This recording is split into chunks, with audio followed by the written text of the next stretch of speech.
Welcome back to the 2016 Chicago Food Tank Summit. We are live streaming interviews with speakers and panelists and all the great people who are here today. My name is Alia Dalal. I'm the guest host of a TV show on WGN called Chicago's Best. Love talking about good food all over the city. And I am here today with someone who's probably also very interested in good food. This is Behtash Bahador. He is from the Barilla Center for Food and Nutrition. So was speaking on a panel earlier today, but Barilla is also sponsoring reception later tonight and has been a frequent collaborator with Food Tank. So thanks for joining me here. Sure, yeah, I'm pleased to be here. I'm pleased to be a part of Food Tank. This is the second time that I've had the delightful experience of speaking on a panel.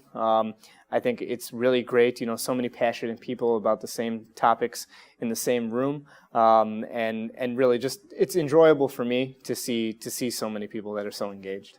Awesome. So tell me a little bit about the Barilla Center for Food and Nutrition, because I think Barilla, obviously pasta. Mm-hmm. I think of the Barilla pasta commercials. Sure, and so tell me a little bit about the Center for Food and Nutrition. Sure, absolutely. So the Barilla Center for Food and Nutrition is an independent organization. It is associated with Barilla in that the Barilla family are the ones that founded the center.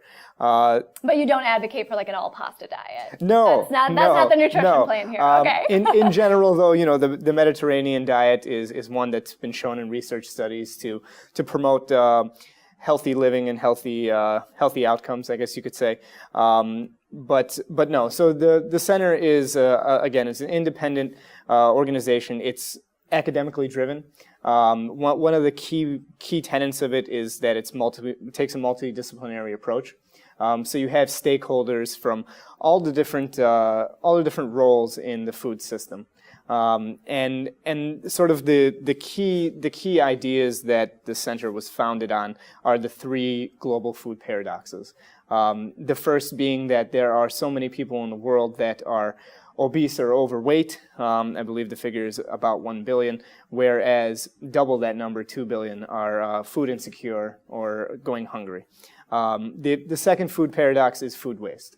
We know that so much of food that's produced doesn't actually make it into anybody's diet. I think the figure is about 40% of what's produced.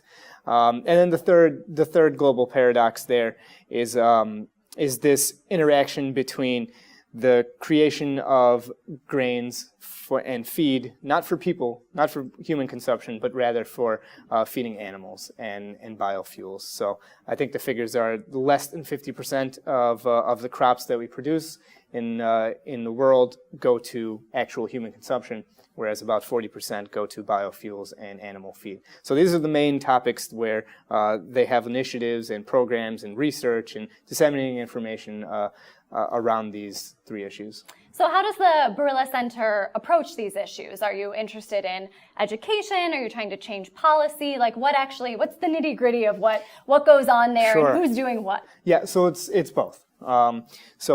Education is an important part. Obviously, Barilla sponsors and collaborates with a lot of researchers. Again, scientific information is what they want to disseminate out to various stakeholders. So that includes the public. So education is an important part of that. One of the goals is to enable people, empower them to make good decisions about the foods that they consume, but then also stakeholders like farmers and food industry making good decisions about how they produce food and how they disseminate that food to the public. There's a number of different initiatives that they do. One of the more important things that I think Barilla does and how I got involved is that they have this yearly competition. It's called the Young Earth Solutions, where they ask young researchers, students, undergrads, graduates, postdocs, or postgrad and doctoral students to actually submit ideas for research and projects that help to address those three issues that I talked about. And so every year they get thousands of entries. They select 10 of those entries, which can have groups of 1, 2, 3 people, and they fly them into their yearly forum in Milan. where they have the opportunity to present their ideas, and then winners are selected, and the winners receive a grant to fund their project or research. Awesome. What's an example of one of the winners? So one of the winners was creating food gardens on rooftops. Particularly, I think the idea was taking abandoned buildings in urban centers and having an entire structure dedicated to healthy food, sustainable food production. So on the roof, you would have food being grown, by the power of the sun and sustainable practices. And on the lower levels, you would have sort of a cafe or restaurant where some of those crops are then prepared and served. You would also have the opportunity for educating individuals in a space either about sustainable food or even about how to prepare food. That was one of the really great ideas. Awesome. And so that one it's being funded and is in action now? Yes, absolutely. It's in action, and it's an idea that you see being put into practice in a lot of different places as well. Awesome. If you're just joining us now, I'm talking to Behtash Bahador from the Barilla Center for Food and Nutrition. So our conference is almost wrapping up. So a lot of the things that needed to be said have been said. A lot of conversations have happened. And I think a lot of people came to the table here today with, working in different arenas, but towards the same goal. And I feel like it's easy to have, the same conversation over and over again, right? About improving the food system. Mm-hmm. I'm curious if, especially as someone who comes from an organization that really values a multidisciplinary approach, are there any, takeaways or ideas that you had, or even some things that you might still be thinking about when you leave here today? Like anything that you're excited about? I think greater collaboration across the different stakeholders in food systems.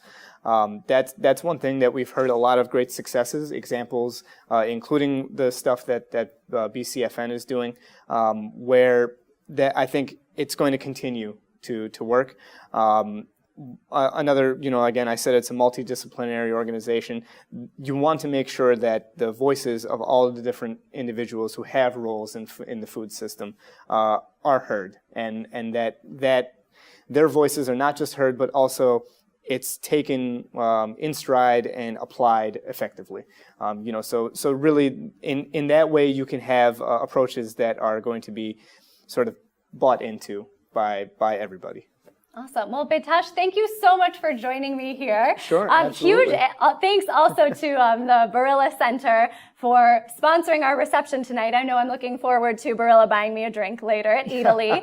So be sure to check out on foodtank.com. There may still be tickets available if you're looking to join us at 6 p.m. Italy. But yeah, thank you so much for joining me. You guys can find out more about today's summit at foodtank.com. If you want to catch up with me, you can find me. My name is Alia Dalal. You can find me at aliadalal.com. But be sure to check out future Food Tank summits happening in 2017 and all the videos that we've recorded from today's conference at foodtank.com.